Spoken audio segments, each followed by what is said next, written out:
Welcome to Women of the Wild, where education and opportunities are key, and friendships are made to last a lifetime.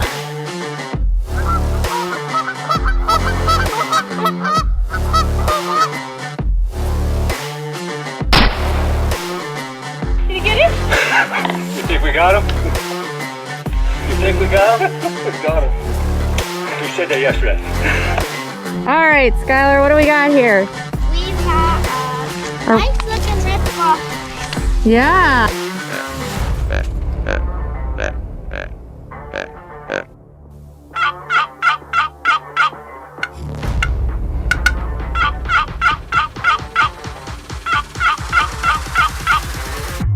Oh, there she is.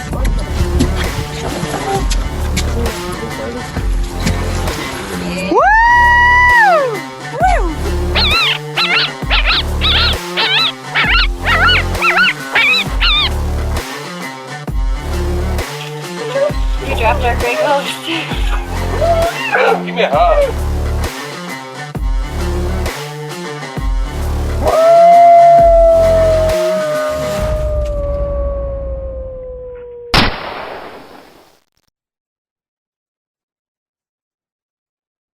Hello, and welcome to another episode of Women of the Wild podcast. I am your host, Linda White. I have my co-host, Felicia Marie, with me today, and our guest is Cassie Tolf. How you doing, Cassie? Good. How are you? I'm great. How are you doing, Felicia? I'm doing well. How are you? I'm good, thanks. So, Cassie, I know we're kind of short on time today. You guys are on your way to one of our events. So let's just jump right into it. Cassie, how did you get started into the outdoors? Started into the outdoors. That would be my dad. I actually started getting into the outdoors mainly four-wheeling. Four-wheeling was the biggest thing that we do in our family. We still do it. We go on family trips. We go four-wheeling and then we go fishing. I actually did not grow up with a hunting background at all. My parents do not hunt. And it really wasn't until I met Felicia that I started getting into that. I grew up fishing a lot. It's one of the things that my great-grandpa would do with me all the time. We would go on these family trips. He'd be ready, waking me and my cousins up at 5 a.m. And he's like, it's time to go fishing. And 10-year-old, 9-year-old me would be like, okay, Grandpa, let's go out there. No idea what I'm doing. When I was younger, I had like that little fishing pole with like the fake fish on the end of it. So I thought I was the best fisher of all times. Always caught something. Little did I know it was not real. But I just kept going from that. Fishing is the one thing that always connected me with a lot of my older family generations, especially my great-grandpa. He was a very important person to me. He unfortunately passed like 2 years ago now. And that's okay. He was old. He's 90. And fishing is the thing that I do that he lives through in my mind. So I do fishing with him. Well, in my mind I still do, but Right. And then my grandma and my dad, it's the one thing that I've always connected with them on early on. So your grandma fishes too. Heck yeah. That's She's a good fisher too. That's Every time she comes to town. We have to plan at least one trip. We go out to the Portage Chain, which is a whole bunch of lake systems down by me. And the water is so clear. You can see all the fish down there. And she gets excited every single time. She always wants to try out her new lures, make sure I try her lures. And every single fish is just as if she'd never caught a fish before. The excitement, I love it. That's how I am when I catch a fish. Yes, it is. Doesn't matter the fish. Yes, even if it's a drum. Doesn't matter what we catch. I'm like, oh my gosh, I got a carp. get all excited. Felicia's like, don't bring it on the boat. I bring it on the boat. We don't bring drums on the boat. Uh, I made an exception for Cass so she could get her picture with her very first drum though. That was great. Ugliest Okay. fish.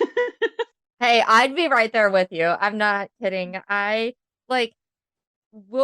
Michael and I will go pan fishing all the time. I live near Bemis Point and there's a lot of nice just little panfish that you can catch.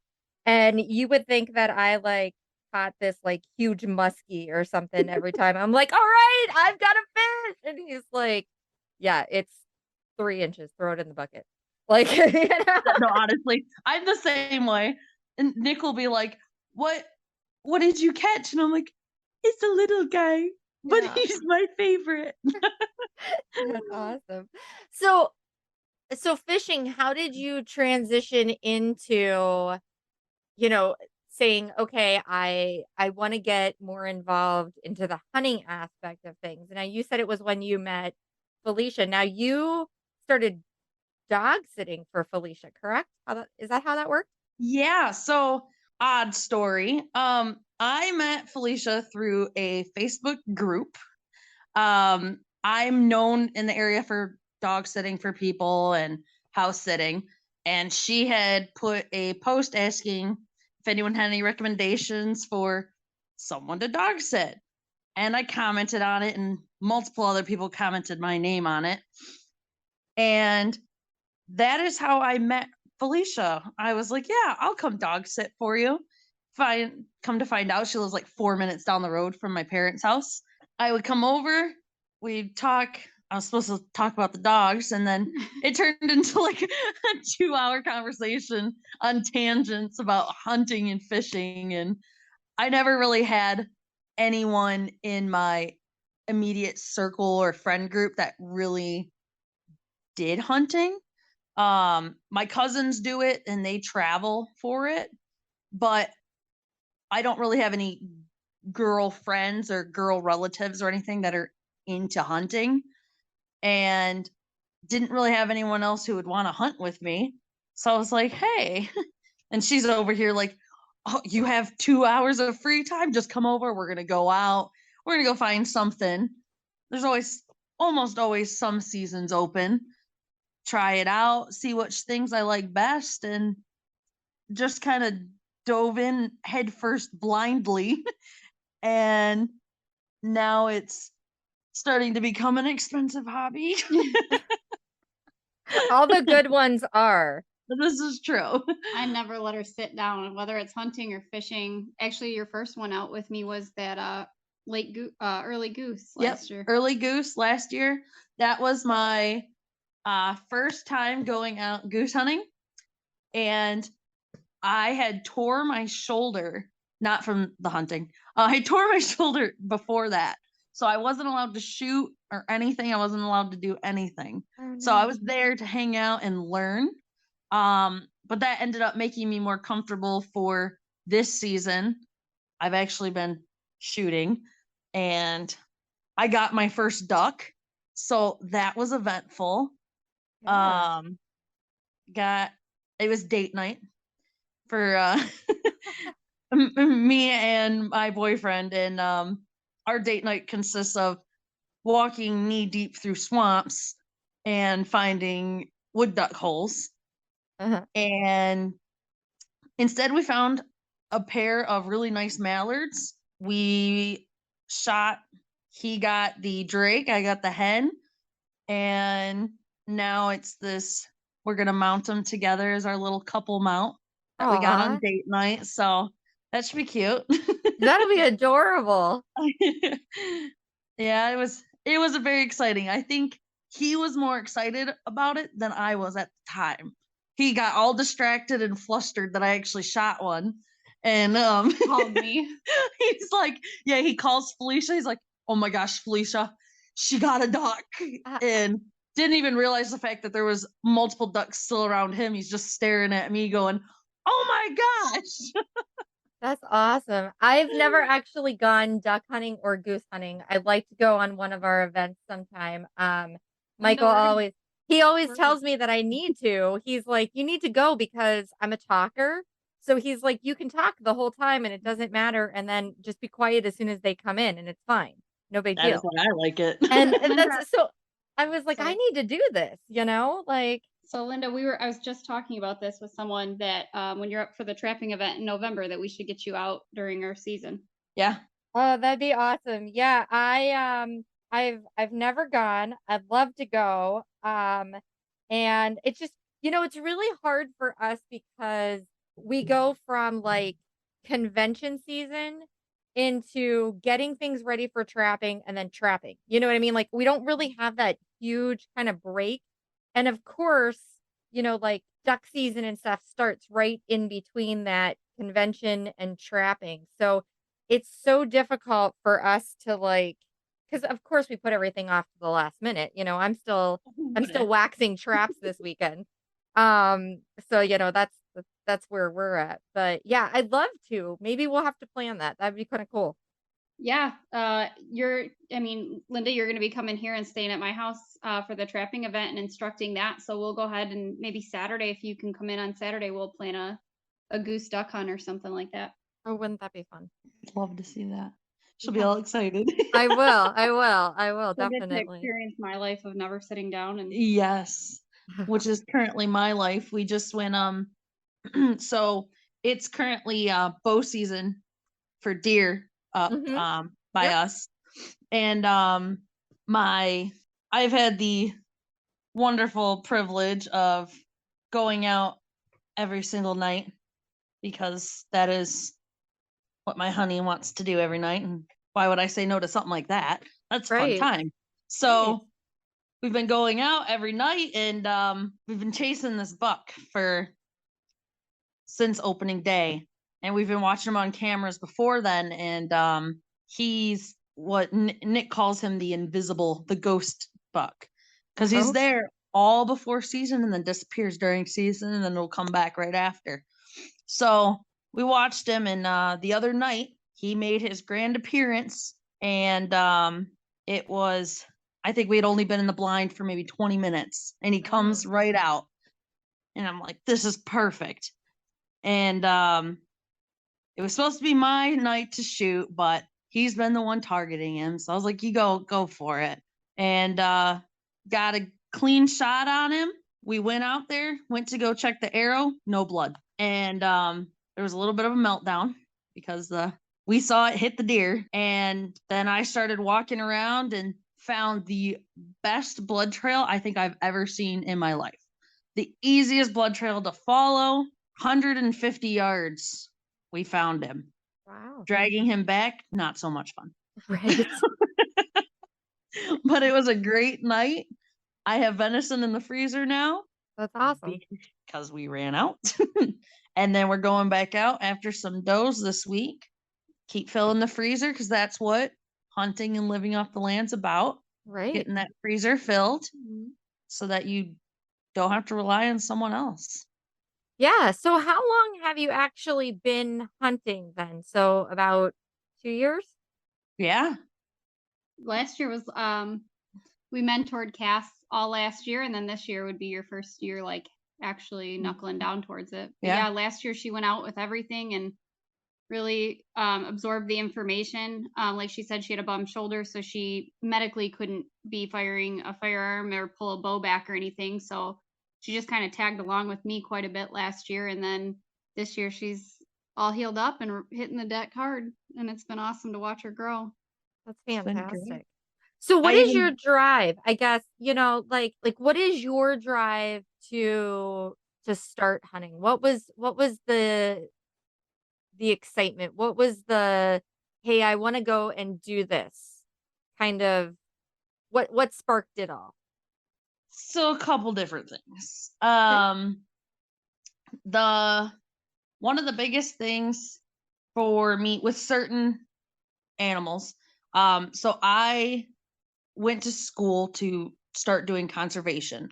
And when I was starting to do it, there were all these people talking about how the benefits of hunting and conservation, like how they go together. Uh-huh. And the more and more I saw about that, the more it really started to make me understand like how much we're actually benefiting certain populations from doing this and how we're benefiting not just ourselves because we're getting that meat and we're getting that stuff to provide our own food, but we're Mhm. also helping these species from starvation. We're helping them from overpopulation. We're helping them from disease control. We're helping with all of these other things that a lot of people don't realize, that hunting isn't just, oh my gosh, look at this giant buck. I want that.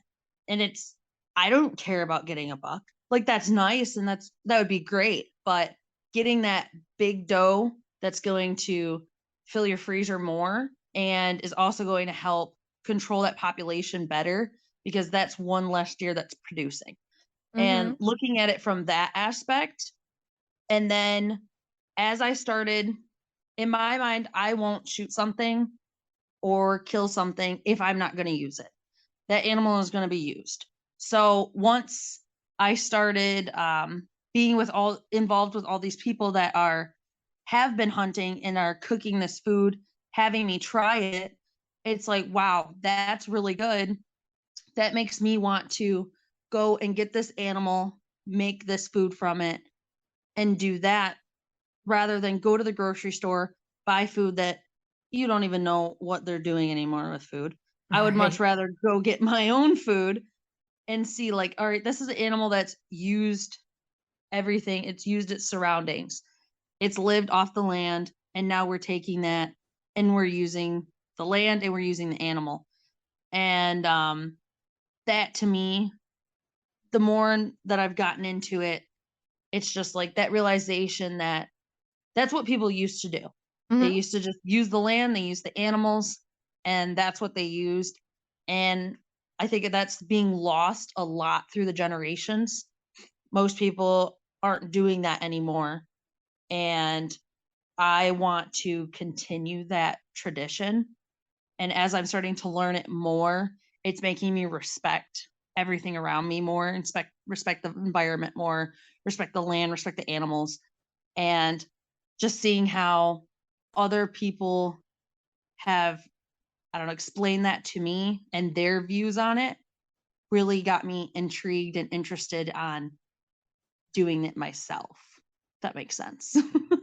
Yeah, no, I think that's a great answer. That's awesome. Most people it's kind of like a, oh, well, it seemed like something fun to do or something like that, but I love the fact that you have an actual purpose behind it, you know? And that purpose, you know, is what's fueling you, keeping you going. And I really like that. Like that's kind of like how it trapping is for me.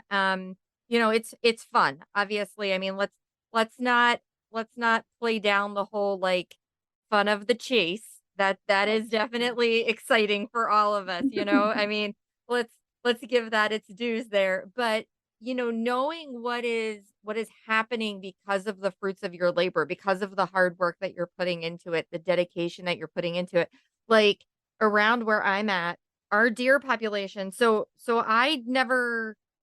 let's I didn't say never. I did not live out here in the country before I met my husband. I was a city girl. I lived in the city. Um, so when I first moved out to where I am on Sawmill, the population, the deer population, the turkey population, all of that was a lot lower. Michael was the only trapper that was trapping the area where we're at, and he actually wasn't even really trapping at home. He was trapping other lands that, he had got. And because it was really just him and sometimes his daughter, the the predator management was not being taken care of the way it needed to be taken care of. So like now that there's me and him trapping this area, like seeing the we've never like he'll tell you he hasn't seen this many deer on Sawmill in he can't even tell you how long. The turkey population, I mean, gosh, we even have the FTA we put in allowing somebody to come and hunt our turkeys because we have such a great turkey population right behind my house now. and that's all the fruits of our labor. So I totally get what you're saying, and I think that's so cool that you see it that way. You know, you're looking at the management of animals. You're looking at what it's providing not only for you but your family. And I love how you said about you don't know what they're putting in the foods these days because like so I have a gluten and a dairy allergy, okay? And people laugh at me all the time. They're like, "Oh, that gluten thing is all made up." Well, it's not. And the reason it's not is because of how we manufacture our foods these days. Gluten, um, like the reason people didn't have a problem with it for so long ago was because we processed our foods differently. We didn't do all this extra that we're doing. So I love that you see that. You see like, hey, this is the best meat I will ever possibly get is right here. And you Right. worked for it, you know? I think that's awesome. I think that's and you're I mean, you're younger than I am. So I mean, I look at like a younger generation and sometimes I feel like those things are lost on the younger generation. So I think that to me that's awesome that you see those things. Um what are your friends? Do you have a lot of friends that are hunters or into the fishing and the outdoors or is it mainly kind of you? Or how is that? So a lot of my friends really don't. Well, I mean, a lot of my guy friends, they hunt and they fish. When it comes to girls, I have like Felicia and my my best friend, my sister, she hunts less frequently, but she is always down to go fishing. Mhm, Um, Me and her will go fishing, and that's probably girl wise, at least those are the two people that I do most with. And then once I started uh, dating Nick, I've gotten a lot more involved and I've met a lot more guys again. But Women of the Wild have really connected me with these other women that we do events with that are interested in hunting and fishing. So it's definitely opened my eyes seeing that there are a lot of other women out there who are interested in it and who mhm, are involved in it. But for most of them, when you ask them, they're like, yeah, well, until I was with my husband or with my boyfriend or my brother got me into it or my dad got me into it, it's a lot less frequent that you hear like, "Oh, my mom started teaching me how to do these things," or my sister or any other kind of like girl relationship. It's just less common. So, definitely now that I'm seeing all these other women who are interested in it and then we're helping them get their foot into that door and showing them like, "Hey, you don't need someone else to go out there with you." Like, I mean, you need people to help mentor you, but you don't need it doesn't have to be a guy. You can reach out to us and we can connect you with people that are living in your area that are already practicing it or already know what they're doing or can at least help guide you into it. You don't have to have someone that is in your immediate circle to help you get involved into these things. We can help find you someone, and then in that you're then making this friendship and you're making all these other connections. And I think that's probably one of my favorite parts is like when we go on these trips and or when we have these classes or anything, even if we just do like small groups, we're meeting these women that aren't just from Michigan, we're meeting them from out of state, and they're showing us, hey, there's girls in all the different parts that they just need those connections. They just need to help make those. And the other part is we really want to reach out to youth. And what's the best way to get to youth is, hey, start getting their moms, start getting their aunts, their grandmas, their anyone to get into it. And then they're going to be, hey, I want to bring my kids out. I want to do this. And that's one way to try and get into those younger generations is start out with these other groups and pull them up and just keep it that way so that we can continue the tradition so it's not something that's completely lost. I think that right? that's a really important you hit on two really important things. So like with Women of the Wild, we aren't just centralized in Michigan. We have connections in every state. So women that want to get out, even if we're not, like, even if I'm not in your state or Linda's not in your state or Cass, like, you can still reach out to us and we're going to have the connections to put you with someone that is close and local to you. But the second point that you just brought up is the moms. So that's a really big thing that we stand for is when you get, like, it's one thing for dad to be hunting, but when you get mom out there, it starts to really pull in the whole family unit. Um, and we, as women, we want to cater to those children and involve them. So even if it's not your kids, but like a niece and nephew, I got some kids on the football team that I mentor and take out. Um, I never want to deprive, like, we don't ever want to deprive a child of getting an experience and growing a passion. So I think Cass touched on that, is it's really important to get these moms out there, because Linda, you and I have discussed this before too, but being able to provide that opportunity to a kid that might not normally have it, and it doesn't have to just be dad. It can be mom, it can be an aunt, or grandma, anything like that. It's really important that we put our focus in that, because they're our next generation of conservation. You know, and this applies, I guess, to pretty much anything outdoors. If you think about it, um, when you were a kid and you scun your knee, who did you run to? Did you run to mom or did you run to dad? When you Dad. had something important in your life that you wanted some real advice on, did you run to mom or did you run to dad? You know, uh, we don't think about it so much as like how much mom's influence on things is really there. You know, um, Dad is normally the fun parent. Um, and I hate to say it that way because I wouldn't be the fun parent, but I mean honestly, let's think about it. Like dad's normally the fun parent, but when you've got the real influence, the one that you're hey, I want a real opinion or a real influence. Mom's really the one who gives that influence. And I'm not trying to cut any guys down because I'm sure that there's some really great, awesome dads out there who are like, listen, I influence my kid more than anybody in the whole wide world. And that's fantastic. But in a general setting, mom's the one whose opinion you really kind of turn to on anything important. So if mom's on board, trapping, hunting, fishing, and she's like, "Hey, this is something really cool and you need to do." I feel like sometimes that um holds a little bit more, you know?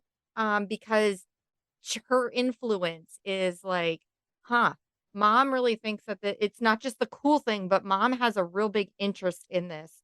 I wonder why. What is the reason?" And maybe I need to be doing it too.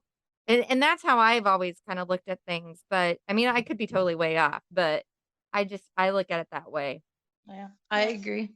It's, I mean, everyone's gonna see their parents differently, but I know for sure, like, a lot of the things too, that at least for my family, when my mom really is into something and she wants people to do it, it's never just a by herself event. Mhm. It We're all gonna do this. This is now a family thing. This is a family event. Right. And I think a lot of the times, a lot of guys are like, "Oh my gosh, this is my way to get away from everyone, just have some me time. Like, hey, I'm going to go out hunting. I just want to get some time alone, you know, decompress, have their like them time." Whereas like the moms are like, "All right, we're all going. Everyone be ready. We're all doing this together." And there's nothing wrong with that at all. Everyone needs them space, but I feel like with having like the moms more involved, they make everyone involved. Look at my kids. Right. Yeah, perfect example. Yeah, it was funny because I was just editing the podcast you and I did, Felicia, and how you said about how your son for his birthday was like, "Nope, I just want to go out and shoot some geese and I just want to hang out with mom." And I think that's fantastic because like you're getting them away from the computers, that you're getting them off their phones, you're getting them out and doing things and that's been lost on, in my opinion, so many children these days. Technology really seems to run our lives. So the fact that we're getting kids out there and getting them away from that and unplugging is fantastic. Yeah, a lot of these kids nowadays with this generation, they're so absorbed in like cell phones and TVs and video games that in my household it's actually a pretty rare occurrence for any of that. And even in the blind, like I know some people have that like thought of like bringing a tablet or something, and like I've done it. You do what you have to do to make sure they're comfortable and complacent while they're out there and make sure they're having a good time. But I think that the biggest thing that a lot of people need to realize is when you're involving the youth is you're doing everything on their time frame. So you have to know like if like weather can take into effect, you have to be able to pack it in when they're ready, not when you're ready. I think as a mother, that's something that it took me some time to learn, and it's been a blessing for me to be able to learn that and then be able to share that with other kids and get them out. But these kids, getting them out and getting them so involved to the point where they don't want a TV, they don't want a tablet, they want to be there and enjoy it and actually absorb what's going on around them. I think that's been the biggest key to all of this is, like you said, getting them unplugged and bringing them back to what the roots are of all of this and letting them enjoy it and build that passion. It's pretty spectacular. Oh, yeah, absolutely. Absolutely. And now a short word from our sponsors. Girls with Guns Clothing is a proud sponsor of Women of the Wilds podcast. If you are looking for hunting gear, be sure to check out our new fall collection, including the launch of our new Artemis Generation 2 lineup. With Girls with Guns, you know that our gear has been designed and field tested by women who actually hunt and wear this gear. We have an amazing team of women who contribute and share their ideas and extensive field testing so that our gear works for you in multiple hunting environments. We build our gear for women of all shapes and sizes, made by women for women. If you want to try out GWG, you can go to gwgclothing.com and use WILD15 for a discount off of your first order. Hey everyone, Andy from ACC Crappie Sticks. I want to tell you about our full line of vertical jigging and live scoping crappie rods. We have from 10 foot to 13 foot in mid-seat to rear seat and available in cork and super grip handles to cover all of your vertical fishing and live scoping needs. Go to accrappiesticks.com. Thank you. Spark that fire and passion for the great outdoors through the gift of reading and learning with your kids. Dr. Josh Farr's vivid storytelling will captivate and teach your little ones through books like The ABCs of Hunting, Let's Go Out and Play, and his latest book, coming soon, The ABCs of the Outdoors. Your kids will love the great stories and bright, colorful pictures as they learn about friendship, life, and nature. See all of Dr. Josh Farr's books at drjoshfarr.com. That's drjoshfarr.com. Well, you see, trappers are a special breed of people. We're dedicated, committed, and passionate about what we do and who we are. Each and every one of us has an intense desire to be the very best we can. So in the world of skinny jeans, man buns, and pumpkin spice lattes, sometimes you just have to stop, push back, and tell the world, that's not me. Whether you're from the far north or in the deep south and anywhere in between, Southern Snares can help you succeed at getting the job done and being who you are. We would also like you to check out Sawmill Creek Bait and Lures, RMC Custom Calls, Atlantic Coral Enterprise, Blast and Cast Guide Service, Epler Fur, Feather Moon Calls, Shangalaya Safaris, Shelly Emmer with Dirty Girl Guide Service, and Hunting Day Podcast. So, Cass, now seeing that you are still newer to hunting and all that, what made you say, okay, not only do I want to start doing this, but I want to jump into Women of the Wild as being a mentor too, and I want to start, leading events and participating more, not just as a participant, but as a leader, with Women of the Wild. What made that change so quickly? So that's a great question. my thought is, you know what, if you go big or go home, but Right. Right. She's got that Texas mentality. you know, always. But I am a very big teacher. Like, once I know how to do something, all I want to do is like share that knowledge with someone else. Mhm. And don't get me wrong, I am no expert in anything. Let's be honest. No one really, really is an expert in something. And I'm a much stronger suited when it comes to fishing. I know a lot more about that, but are there areas that I know nothing about? Absolutely. Mhm. But what I can do is share my mistakes and share what I do know with someone else who is starting or trying to get into it. And same with hunting. I go out quite a bit right now with all the different seasons going out. I think right now, at least 5 to 6 days a week, I'm doing some sort of hunting.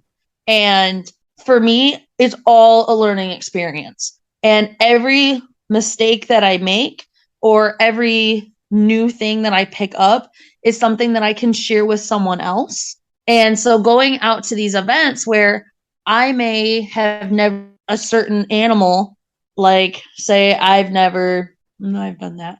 I never squirrel hunted. I've never squirrel hunted. We can change that. But of course. And but there's techniques that I've learned in other aspects of hunting that I can use towards that, and that's still knowledge that I can share with someone else. And I'm fully and bluntly honest when people are like, "Oh, like how long have you been doing this?" And I'm like, "Oh, not very long, but I got a couple tips for you."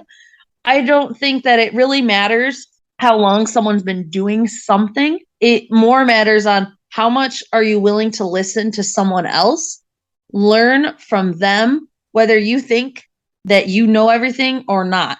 And I think that's one of the biggest problems is so many people are so cocky. They're so cocky. They won't listen to a single thing you have to say. And that is where, if you're like that mentality, you're never going to learn anything new and no one's going to ever want to listen to you. You need to be willing to listen to what they have to share with you as well as what you want to share with them. And I think one of the biggest things that I learned in coaching is the way that you word something makes the biggest difference on if someone's going to listen to what you have to say or not. Mm-hmm.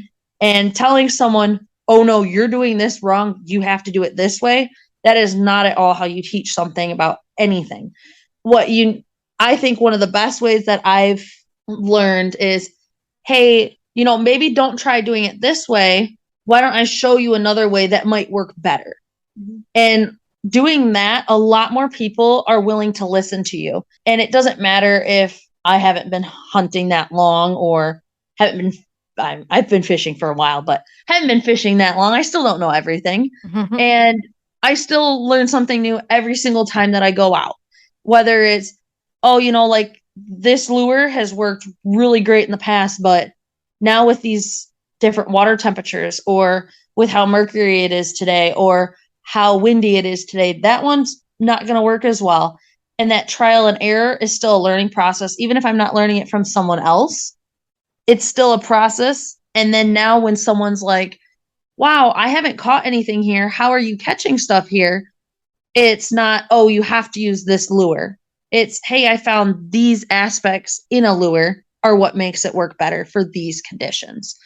And I think that's one of the biggest things is I like spreading knowledge and having the opportunity to be around people who may have never even touched a fishing pole. Or we had a girl on one of our trips for our sturgeon fishing trip. The only fish she's ever caught in her life were bluegill, these cute little panfish. And she reels in a 72-inch sturgeon. Just seeing that, like, that to me was amazing. And still, even though I hadn't caught sturgeon before, there were still other things that I could help her with of how to get that fish in and the best way to do this or the best way to do that, or things that maybe to avoid, but never, "Oh, you have to do this, you have to do that."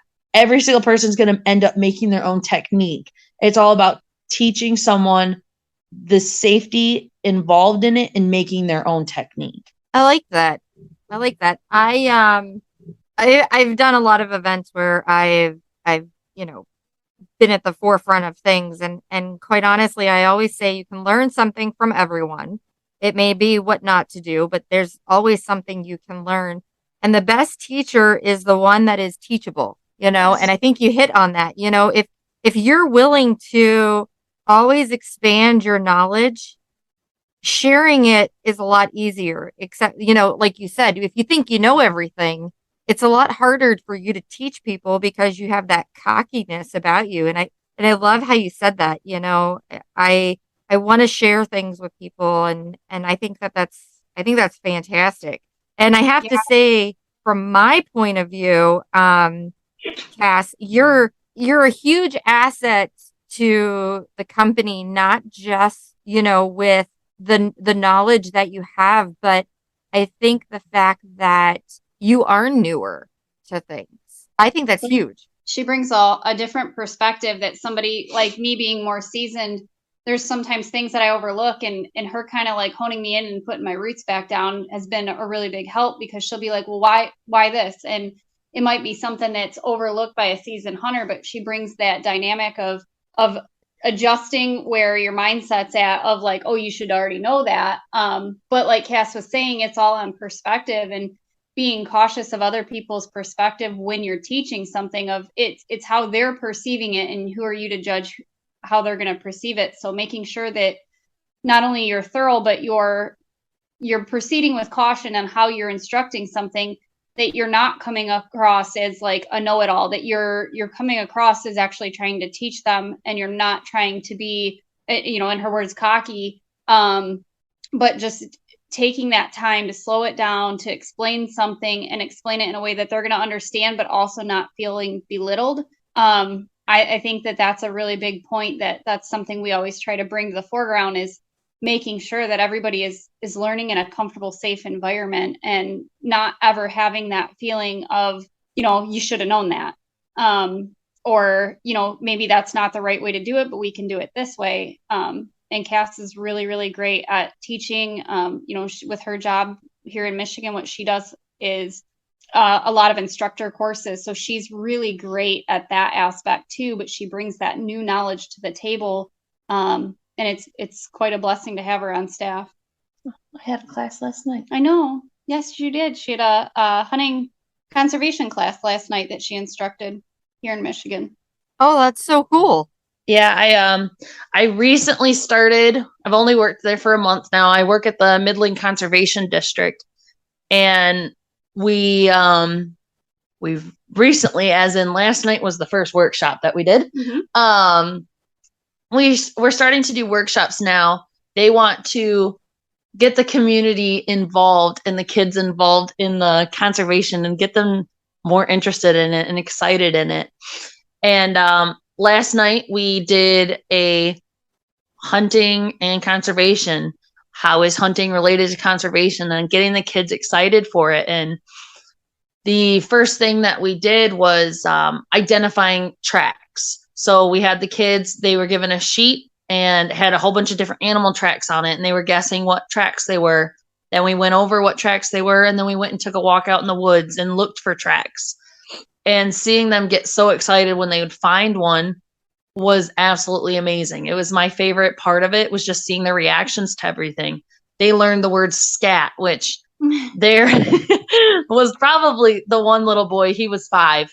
And his favorite part, every time he'd find something, he's like, oh, it's scat. And sometimes it would be some mud, but he was so excited. And then we had one of the guys, he used to work for Michigan Fish and Wildlife in DNR, and now he traps for DNR. And he came and he brought a whole bunch of different furs, Michigan furs, and was letting the kids touch all the different furs. And he would, we took all their name tags off, so no one knew what they were. And the kids, again, had a little worksheet, so they were guessing whose fur they thought they belonged to. and they got to pet them all. And then we went and we started identifying what each fur was. And then they were guessing what their diet was and all these different components, which then got them excited for learning about, well, when are hunting seasons? And the one kid wanted to hunt, but he doesn't know, they don't have property. How is he going to hunt? And explaining to them that there's all these different ways that you can hunt. We have state land. We have asking other relatives, asking farmers. And I think one of the coolest things that I actually recently just got familiarized with is there's this program. It's called the HAP Project. And it's where farmers can, with the help of DNR, they'll loan out some of their property, and hunters can come and hunt on their properties, and the property owner is in charge of what animals they're allowed to get off their property. Some hunters, some of the properties will only allow you to hunt there during turkey season. You're only allowed to take turkeys, and some are only deer, and some have it open to all seasons of any type of wildlife that's in those seasons. And I thought that was really cool because I had never heard of that. And that just gets you another way for those people that don't have property, they don't have access to that they can still hunt even if they don't have that luxury of just having their own property. There's other routes they can take. Yeah. So how did you get hooked up with this? Working there and everything? Applying at a lot of jobs. So I just graduated from Eastern. I have a bachelor's in biology, and I was super interested in going into DNR, and there's just not a lot of job openings in DNR right now, at least in the aspect of the part I wanted to do for it. And so I started looking into these other spots, and I had always been interested in conservation, and the conservation office ended up having an opening, and she was very excited to meet me, and I got that job quite quickly. Yeah, and they've been really supportive of Women of the Wild and these workshops that they're doing. Cass has been instructing not only as her position with the USDA, but also as Women of the Wild as well. So we're able to wrap that kind of together and have that support here in Michigan. It's been really great. Oh, yeah. That's awesome. That's awesome. So we're going to wrap it up here pretty soon here, but Cass, what's next for you? What are some of your goals? What are some things that you'd like to accomplish? Maybe even some hunts or trips or something like that that are kind of on your bucket list now. Well, let's be honest, we're going to start out kind of small and get bigger as it goes. I really just want to my goal is to first get every Michigan animal that I have an interest in eating and actually using. And I'm excited to get my first deer hopefully this season. I have not personally shot my own deer. I've helped in tracking them, and I've helped in bringing the deer in and gutting it and stuff like that. But I have never personally gotten my own. Same with a goose. I've been out goose hunting. I just got, Nick actually bought me a new gun. So that's exciting. I actually have my own now, and love to shoot a goose with it. I shot my first duck with it. I really want to get a turkey. Mm-hmm. And really anything. I'm just excited to get out there and learn more and have a better understanding of everything. And as I start getting that larger understanding, I think I need to start out with being more in this area before I continue to expand. And I just want to feel comfortable. And as I feel comfortable, I'll keep expanding and expanding because that's what it is. Well, you're going to Nebraska with us. I am going to Nebraska. In 3 weeks? You'll be in Nebraska with us. We have a women's duck goose hunt in Nebraska with Fallmouth Outdoors, and Cass is going to be going with us for that. So it'll be a really cool experience too. That's going to be your first out of state. It will be my Adventure. first out of state adventure. Yeah. My first out of state adventure that has to do with hunting. That's awesome. So we'll see. We're going to continue. Felicia's trying to drag me over to Africa. So Trying to drag Linda too. I feel like I got to plant my roots here pretty quick and start getting the feel for it. And it's definitely the adrenaline that you don't get from anything else. The adrenaline from actually getting that harvest, using that harvest, and finding ways to use not just the meat, but the other parts. Like Felicia uses basically every single part, whether it's for her dogs, for dog food, whether it's making the fur, tanning the hide, anything like that. And that's what I am striving to do. We, right now, I did not personally get the turkeys, but we have an absurd amount of turkey feet at the house right now that is now turned into a gun rack. Mm-hmm. So the turkey feet hold our guns.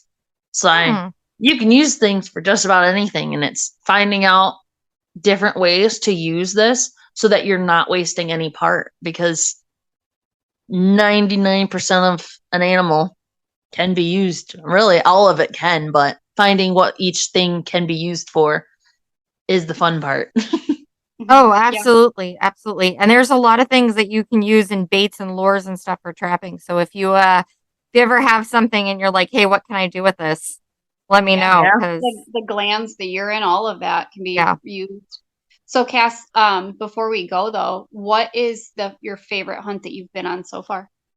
That might honestly be the duck hunt, which I did not think was going to be as exciting as it was. Mm-hmm. But when we go duck hunting, okay, let's change this a little bit. When we go jump duck ponds, so when we're sneaking up on a pond and we're not going, you sneak up and no decoys, nothing. Jump shoot them. Jump shoot, that's the word. Yep.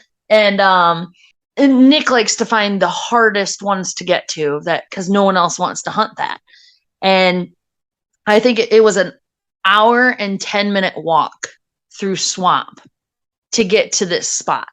And the adventure part of it, and then actually having a successful harvest after doing that, even though I may have gotten flustered on the walk out there multiple times.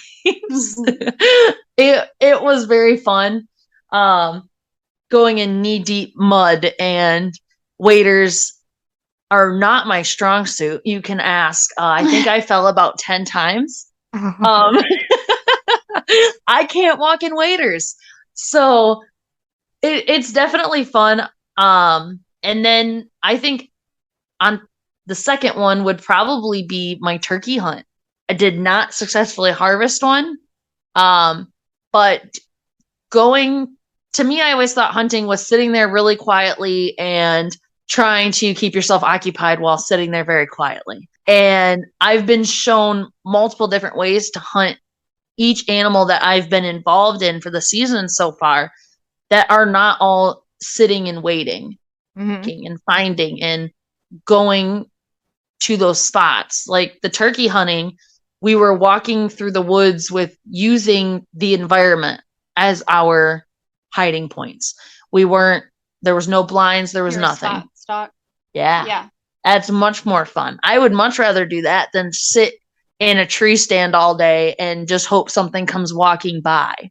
Actually going out there and like trying to find where that animal is. I think that's more in my mind what hunting is than the lie in wait, even though you do have to lie in wait. But the getting to walk around, see where the animal has been, watch those tracks, and keep going.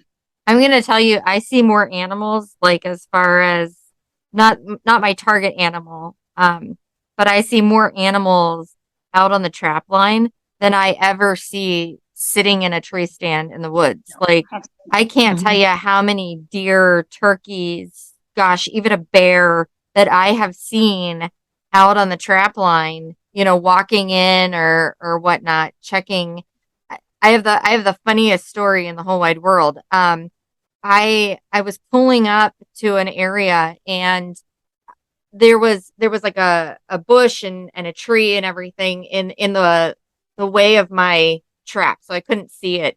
And I see these like 6 deer just standing in the field. And I'm like, well, I don't have anything in there. These deer are standing there.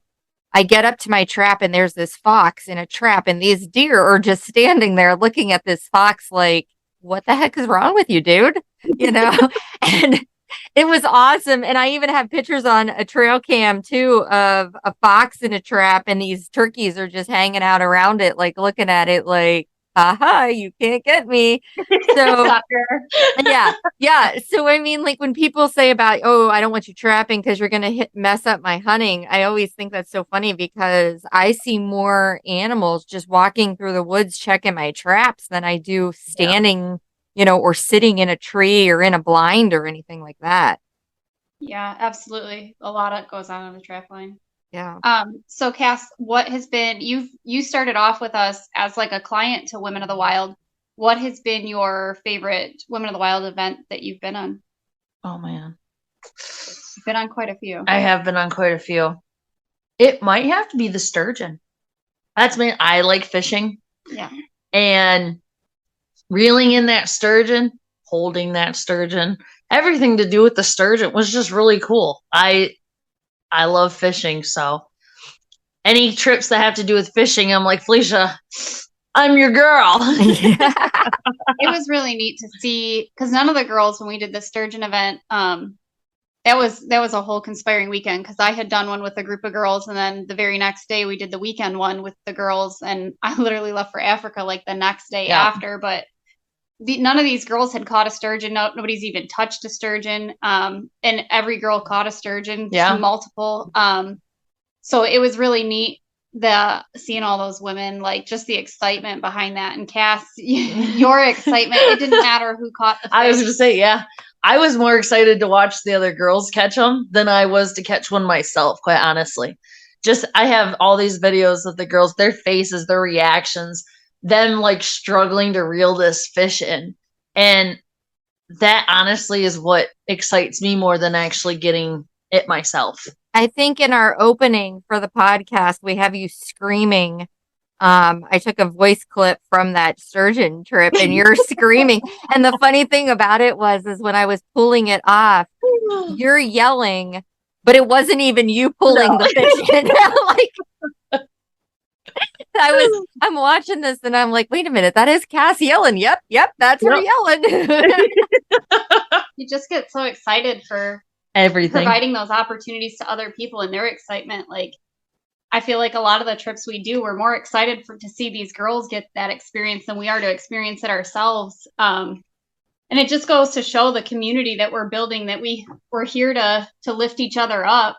And it doesn't matter if we haven't done it before or if, we haven't had the opportunity to experience something yet. We're still so happy to provide that experience to somebody else that our excitement trumps theirs sometimes. It's pretty cool. Yeah, no, I definitely have to agree. Well, we're going to wrap this up. Is there anything else you want to add or anything else you want to put out there before we sign off here? No, I would just say to anyone who's even just thought about trying to get involved, even if you don't want to come out on a trip with us, it doesn't matter. Reach out to one of us. Let us know. We can help you find some connections. If you just have any questions, reach out and we're always willing to help. And if it's not something we can help with because you might be farther away and you need some little bit more one-on-one help, we know people and we can help connect you to someone in your area so you can get that experience that you want. And I have to say, and I think that this is actually the best podcast to put it on because of you being newer to some things. When you're starting out, sometimes, you want to do all these things and it can be kind of intimidating, like, oh, I don't know anything. Cass can tell you, and I can tell you that it doesn't matter how much you know or how much you don't know. Come, we can hit every level I know sometimes, the expense that can be involved in it, somebody's a little bit worried about that. If you don't have the proper equipment already, there's things that we can provide or get you set up with, Absolutely. on these trips. So don't hesitate to say, well, I've never been a part of this. I don't know what I'm doing. I don't have this or I don't have that. Between the three of us, and we even have two ambassadors that we signed on. Between the five of us girls, I mean, we'll work hard to make sure you have what you need for the trip. We'll work hard to make sure that you're put with the right person that has the right knowledge. Like with you, Cass. When you first went out, you were brand new to this stuff, and look where you are now. And if it wasn't for the fact that you gave that, that, hey, I don't know what I'm doing, but I'm gonna go out, you might not be where you are right now. Yeah, Cass has had a lot of development and growth, and I think she did a really good job on starting off as like mentoring. I think a lot of people skip that step, but she really absorbed the information and put the effort to learn everything she could about it. And like she was saying, she enjoys the adventure aspect of it, so it's really neat to watch her grow and continue to grow and just keep absorbing the information, but then be so willing to share it with someone else. Yeah, absolutely. Well, I'm gonna let you guys go. You're on your way to a duck hunt, correct? Correct. Diver ducks. Women of the Wild Diver Duck Weekend up with Michigan Guide Service with Jeremy Ullman. That's fantastic. Hopefully you fill everything and you are successful and it's a good weekend. It looks like the weather's supposed to be pretty good, so hopefully everything will go well for Unfortunately, you. the weather's going to be too good. We want it cold and nasty. Yeah, birds like to move better in the cold weather, but stay tuned for our pictures from this event. Yeah. Well, when this comes out, those pictures will already have surfaced, but we'll make sure that they can look back and maybe we'll even use one of those pictures for the thumbnail on this. So have a good weekend, ladies. Thank you so much for joining us, and I'll talk to you later. Yeah. Thank you, Linda. Thanks. And that concludes this episode of Women of the Wild podcast. We hope you enjoyed this episode. And if you have any questions or would like to check out our website, it is www.womenofthewild.net. We post different events and everything that we've got going on.